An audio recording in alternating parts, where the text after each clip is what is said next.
Ang sabi ni Ombudsman, kung gustong tanggalin ng Kongreso ang confidential fund, it is up to us para hindi na ma-question pa ang Ombudsman during his term of office.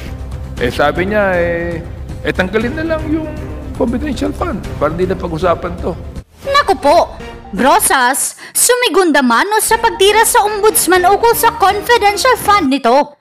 Abante, naging bias sa kalyado. Pero bago ang lahat, maaari kayong mag-subscribe para maging updated sa mga issue at bagong mga balita. Naging bias nga ang mga sagot ni Abante sa kalyado nito sa Kongreso. Ito'y matapos siyang maging spokesman ng Ombudsman. Abante, nilaglag ang Ombudsman. Narito ang buong detalye. The Honorable Arlene Brosas from Gabriela Party List is recognized to interpellate the sponsor. Thank you, Mr. Speaker. Maaari po ba ang ating sponsor sumagot ng ilang mga katanungan, Mr. Speaker? Pwede po, Mr. Speaker. Thank you, Mr. Huwag lang Speaker. sanang mahirap. Salamat, Mr. Speaker. Ang una pong mga tanong ay ukol sa confidential funds, Mr. Speaker. Mr. Speaker, sabi po ni Ombudsman Martires, mula po ng ako'y maging ombudsman, wala pong nagsabi sa akin na mag-submit po kami ng resibo dahil paano ko po reresibuhan ang isang intelligence officer na sinuyo ko tignan ng isang bagay or isang kaso. Anong resibo ang lalagay ko roon? Paano ililiquidate sa akin ng intel officer? So, this is a quote from the previous na committee hearing po. Quoted from Justice Martires. Ito po yun sa tanong ni Congresswoman Franz Castro na kung nagsasubmit ba ang ombudsman ng resibo for confidential funds. Ang sinabi po ni Justice Martires, mula nang siya'y maging ombudsman, walang nagsabi sa kanya na mag-submit ng resibo. Tama po ba, Mr. Speaker? Ginoong sponsor.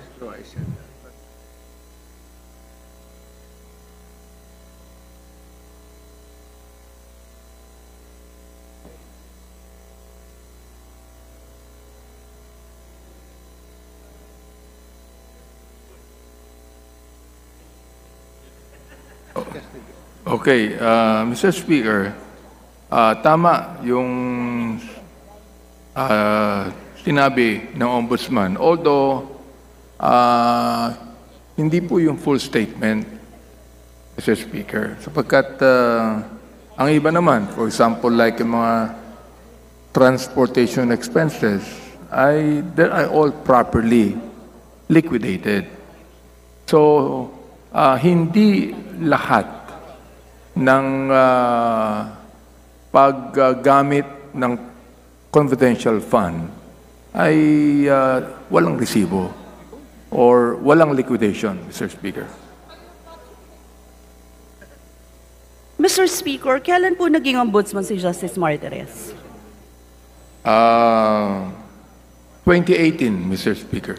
Mr. Speaker, at that time, Justice Martires became the Ombudsman of the Philippines. Yun din yung Joint Circular number 2015-01 of COA, DBM, DILG, and DND. Kumbaga, in effect na siya kasi 2015. Diba? Yung Joint Circular number 2015-01, ito po yung guidelines, no? So, Mr. Speaker, alam niya ito. Mr. Speaker, familiar siya dito. Yes, yes. Siya po ay pamilyar. Pero Mr. Speaker, based po sa statement made by the Justice, wala pong nagsabi sa kanya na mag-submit ng resibo at kung paano magli-liquidate sa kanya ang intel officer. Meron po bang sinabmit ang Office of the Ombudsman in relation to the use of their confidential funds as required by the Joint Circular 2015-01?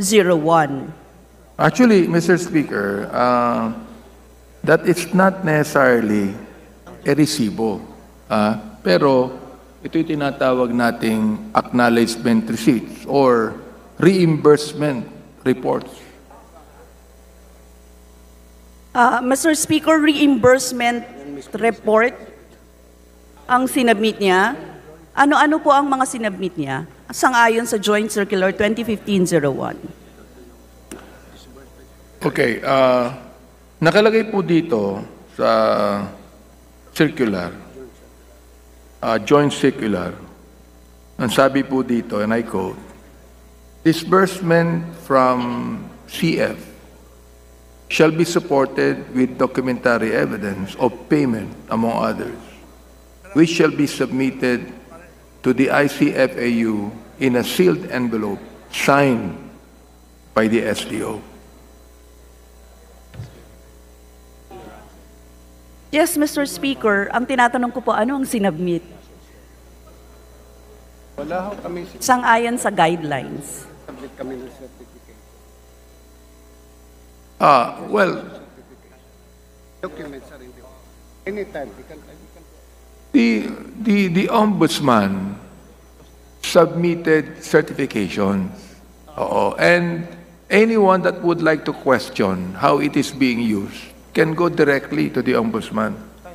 And they will be able to tell them honestly kung paano ginamit itong confidential fund na ito. Mr. Speaker, Your Honor. Yes, Mr. Speaker, gusto lang po naming klaruhin yung bagay na ito sapagkat nakakabahala yung naging statement ng ombudsman kung paano liliquidate o reresibuhan ang kanilang intelligence officers when Joint Circular 2015-01 specifically gives out the guidelines for such liquidation and even requires the national government agencies to submit regular reports on the use of confidential funds or expenses. So, klaro naman po, Mr. Speaker, di ba? Kailangan mag-submit, may guideline kung paano mag-submit, and under the procedural guidelines of Joint Circular 2015-01, it is required that quarterly accomplishment reports for confidential funds be submitted. So ito po ba yung sinasabi niyong reimbursement report?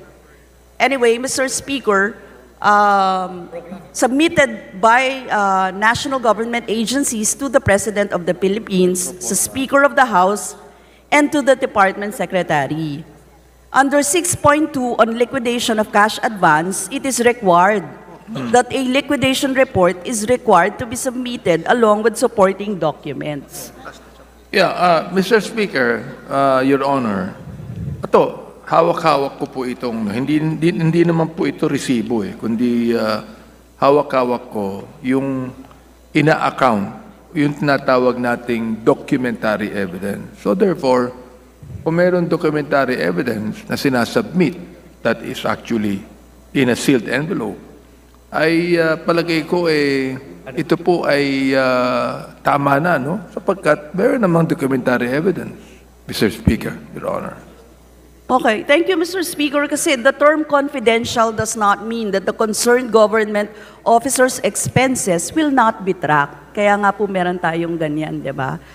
Mr. Speaker, tungkol dito sa confidential funds, notable po na tumaas ito patungong 51.4 million sa susunod na taon. During the previous committee hearing, binanggit na hindi naman obligado umano ang Office of the Ombudsman na magsagawa ng lifestyle checks sa mga pampublikong opisyal.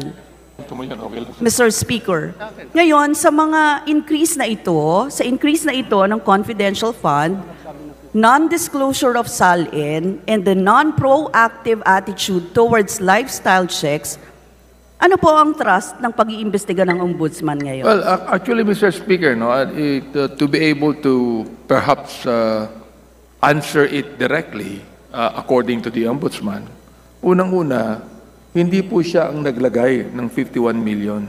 DBM ang naglagay nun Pangalawa, sinusunod ng Ombudsman ang joint circular ng 2015. Pangatlo, ang sabi ng Ombudsman, kung gustong tanggalin ng Kongreso ang confidential fund, it is up to us para hindi na ma-question pa ang Ombudsman during his term of office. Sabi niya, tanggalin na lang yung confidential fund para hindi na pag-usapan to. Oo, siguro, pwede. Ilagay na lang sa ibang kailangan na pera. Oo, hindi na kinakailangan pang tinatawaging confidential fund dito. Yun ang sabi ng ating kagalang-galang na ombudsman. Thank you, Mr. Speaker. That would be, siguro, no, matutuwa po kami kung mailalagay natin sa mga kinakailangan na mga programa ng ating kasalukuyang gobyerno, lalong-lalo na sa usapin ng agrikultura, pagkain, trabaho, at saka mga necessary, no, na dapat paglagyan natin kung yan ay mapag-uusapan natin na mailagay na lang ang mga confidential funds na ito at kung hindi naman kailangan ng ombudsman particular. But yun po, no, gusto lang natin sabihin dito na, Mr. Speaker, siguro maigi ding kailangan, necessary itong mga halimbawa, yung lifestyle checks, disclosure of SALN, at yung mga sa check and balances ng lahat. So, Mr. Speaker, we would like to know kung ano ang pagtingin, no, ng ombudsman particular dito. Mr. Speaker, can I ask for a 1-minute suspension? Mr. Speaker, 1-minute suspension po. Session is suspended. I like you on the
Majority Yeah. Leader.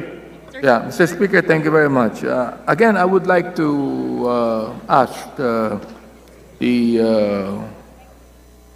good lady from Gabriela to, again, please repeat her question. Yes, Mr. Speaker. Mr. Speaker, yung question ko naman kaugnay doon sa anong pagtingin, no, ng non-disclosure of SALN tsaka non-proactive towards lifestyle checks ng ombudsman. Mr. Speaker, ako, personally, no, wala akong problema rin sa SALN. I have submitted my SALN properly. No? I do not know if the good lady has a problem with that. Di ba? But thing is, unang-una, ang sabi ng ating ombudsman, there is actually no law na we should submit the SALN. In fact, yung lifestyle check na yan, during the time of Ombudsman Marcelo, ay nakuha doon sa Hong Kong. Ano? Okay. Now, there is no problem, Mr. Speaker, Your Honor, na mag-lifestyle check ang Ombudsman. If there is any authority given by the agency, I will even submit to the lifestyle check. I don't think there is any problem with that, Mr. Speaker, Your Honor. Thank you, Mr. Speaker. Kasi sabi ko nga kanina, checks and balance, makita natin. Pag nag-disclose ng SALN, makikita talaga natin kung ano ang kalagayan. Ano? And yung usapin ng lifestyle check, mahalaga din po yun, lalo na sa public officials. This is related to my next question, Mr. Speaker. Yung target po sa output indicator sa anti-corruption program ng Office of the Ombudsman. Output indicator sa anti-corruption program.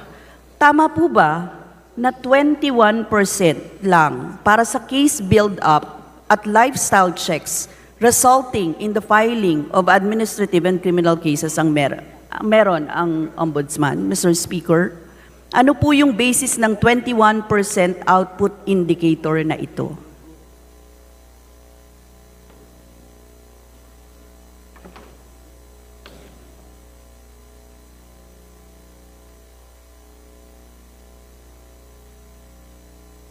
Yung sa 21%, Mr. Speaker, yung ba ang katanungan mo?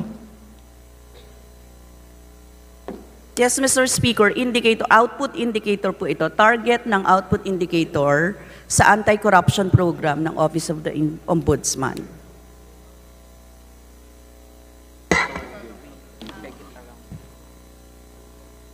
Oh. Kumbaga, Mr. Speaker, mababa po yung 21%. Case build-up sa lifestyle check. Kung sinasabi niyo po na you agree with the lifestyle check, pero ito yung result, no? 21% lang. Actually, Mr. Speaker, ang sagot dito is ni-round up lamang ng Ombudsman at 21%, but in reality, 25% ito, Mr. Speaker. Yes, Mr. Speaker. Medyo mababa ito, Mr. Speaker. As a last manifestation, Mr. Speaker, halimbawa, kung wala namang batas sa kasalukuyan hinggil sa lifestyle check ng public officials, hindi naman hangganan, no? Hindi hinahangganan, hindi nire-restrict ang Office of the Ombudsman na gawin ang mandato nito na nakasaad sa konstitusyon para tiyakin ang tamang paggastos ng pondo ng bayan. Na whatever gap na in legislation ay maaari namang i-address via legislation, Mr. Speaker. But in carrying out its constitutional mandate, we expect the Office of the Ombudsman to be more proactive in addressing corruption issues. No, 21% or 25% as you were saying, no? Tingin po kasi namin matter of life and death po ang paggastos ng pondo ngayon, Mr. Speaker. Lalo't kapos na kapos ang milyon-milyong kababayan natin dahil sa napakataas ng presyo ng mga bilihin. Tapos barat naman yung pasahod. So the least that we can do is to ensure the judicious use of public funds that will redound to the direct benefit of the people mired in deep crisis as we speak. Yun lang po, Mr. Speaker, as a last manifestation. Maraming salamat, Mr. Speaker. Maraming salamat sa ating sponsor. Thank you. Mr. Speaker, I fully agree with my colleague, Your Honor. Thank you. Majority Leader. Mr. Speaker,